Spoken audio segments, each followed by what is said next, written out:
Саламатсыздар балдар. Бүгүн биз кыргыз тили сабагынан сүйлөмдүн бирөңчөй мүчөлөрү деген теманы өтөбүз. Сүйлөмдүн бирөңчөй мүчөлөрү деген эмне? Бирдей суроого жооп берип, бирдей милдет аткарса, башкача айтканда сүйлөмдүн бир мүчөсүнүн милдетин аткарса, анда алар бирөңчөй мүчөлөр деп аталат. Мисалы, төмөндө бир нече сүйлөмдөрдү мисал катары келтирдим. Кеңеш, алыш жана дөбөлүү айылы дөбөлүү өрөөнүнө кирет деген мисалда. Кеңеш, алыш, дөбөлүү айылы деген сөздөрдү карайлы. Бирдей суроого жооп берди, эмне дегени, анан сүйлөмдүн ичинде бир өңчөй ээлик милдет аткарды. Кийинки сүйлөмдү карайлы. Ал акылдуу, сулуу жана ыймандуу кыз экен дедик. Бул жерде акылдуу, сулуу, ыймандуу деген сөздөр кандай деген суроого жооп берди да, бир өңчөй аныктооштук милдет аткарды.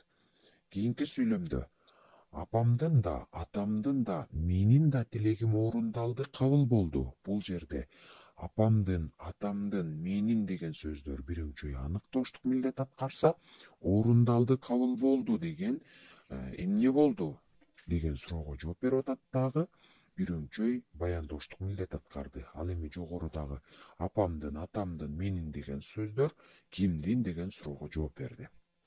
Кийинки мисалды карайлы. Биз базарга да, дүкөнгө да барганы жетиштик.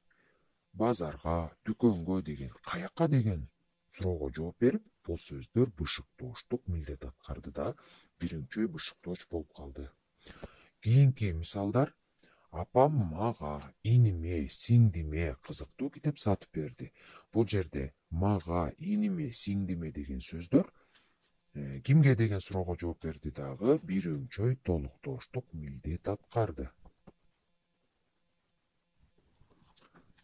Эгерде тема түшүнүктүү болсо, анда китебибиздин 55 бетиндеги 150 көнүгүүнү аткарабыз. Схема берилген. Ошол схема боюнча сүйлөм түзөсүңөр. Бир өңчөй мүчөлөрдү көрсөтөсүңөр.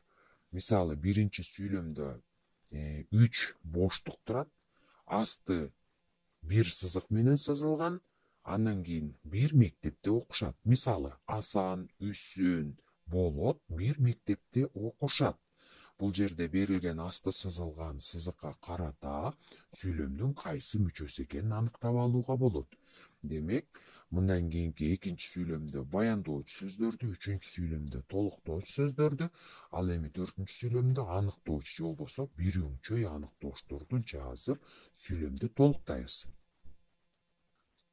Сабак түшүнүктүү болдубу? Анда көрүшкөнчө саламатта калгыла.